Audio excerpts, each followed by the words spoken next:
pour correctement appliquer du biomimétisme, il faut encourager la technologie, l'innovation, il faut encourager les financements de cette innovation, il faut encourager le risque.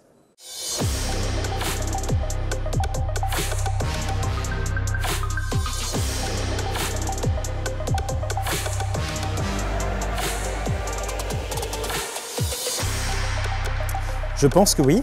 Le biomimétisme, c'est un domaine qui peut paraître farfelu.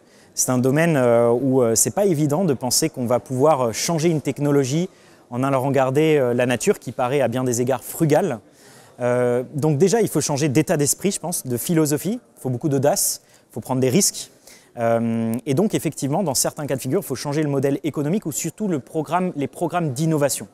Les entreprises, elles ont dans leur stratégie, dans leur modèle économique, une partie de leur chiffre d'affaires qui est consacrée à leur recherche et développement.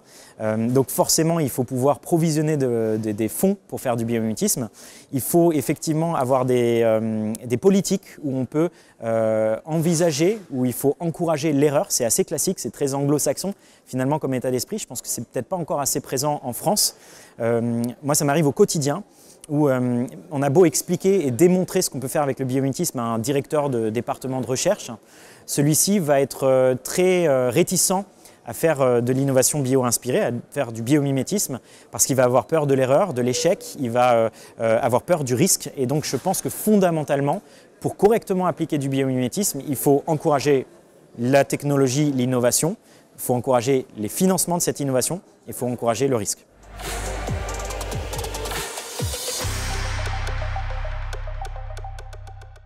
Majoritairement, pour faire du biomimétisme, il faut se baser sur des connaissances scientifiques solides, sur de l'ingénierie et sur des compétences applicatives solides aussi. C'est-à-dire que, premier, il faut faire de la biologie, et la biologie, ça ne s'invente pas. Connaître des mécanismes, des propriétés physico-chimiques dans le vivant, ça ne s'invente pas. Il faut des vraies connaissances scientifiques.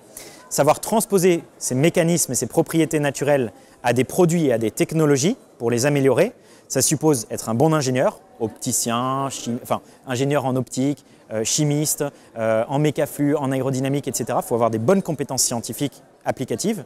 Et puis après, il faut avoir des compétences, on va dire, applicatives opérationnelles. Il faut savoir qu'est-ce qui va en ressortir du produit.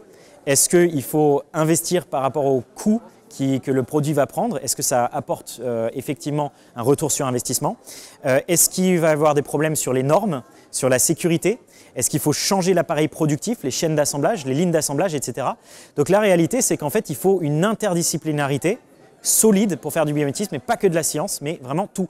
D'où l'importance des diplômés d'école de management, c'est qu'il faut tous les profils pour réussir le biomimétisme. Ensuite, c'est vrai que dans certains cas de figure, on peut faire des analogies simples. C'est possible. Moi, j'ai déjà vu des designers, par exemple. J'ai déjà vu des architectes faire des analogies un peu plus simplifiées. Ça vaut le coup, mais ce n'est pas ce qu'on appellera du biomimétisme. C'est plus de la bio-inspiration. Mais dans certains cas de figure, c'est intéressant, rien que pour l'attrait d'un produit ou l'ergonomie, par exemple, d'un produit.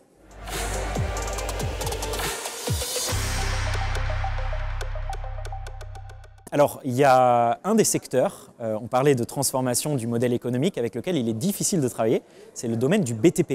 Parce que le BTP, en fait, c'est un éclatement d'acteurs. Il y a évidemment les constructeurs, il va y avoir les architectes, il va y avoir les collectivités territoriales qui commandent des bâtiments, qui commandent des constructions, etc., etc. Il y a les bureaux d'études, enfin, il y a beaucoup de choses qui rentrent en compte dans le secteur. Et on a travaillé avec un acteur dans ce domaine-là, avec qui on a un bel exemple, c'est NGE, c'est un acteur BTP. NGE nous a demandé de remplacer la chaux sur les chantiers. La chaux, c'est une grosse empreinte carbone. Une tonne de chaux, c'est une tonne de CO2. C'est un agent qui va, si je le simplifie, agglomérer, qui va permettre en fait de faire des matériaux de construction. Et ce qu'on a fait, c'est qu'on est allé regarder dans la salive des termites, des enzymes de la salive des termites qui permettent d'agglomérer la terre pour que les termites soient capables en fait, de construire leurs nids qui vont être de 20 mètres de profondeur, 6 mètres au-dessus du sol. Et en fait, ces enzymes dans la salive vont permettre d'agglomérer et de compacifier en fait, le sol, la terre, localement, lui conférer des résistances mécaniques, conférer une résistance résistance à l'humidité et à tout type de contraintes environnementales. On a observé ces enzymes-là, on a reproduit ces enzymes de manière synthétique pour que ça soit utilisé à grand volume dans l'industrie de la construction. Grâce à ça, on a réduit dans les premiers essais qu'on a fait l'empreinte carbone en fait, des matériaux de construction grâce au remplacement partiel de la chaux pour NGE de l'ordre de 70%. Hein, l'empreinte carbone est réduite de 70%. Et on a gagné un beau prix du trophée public du BTP 2024. Donc ça, c'était aussi une belle réussite.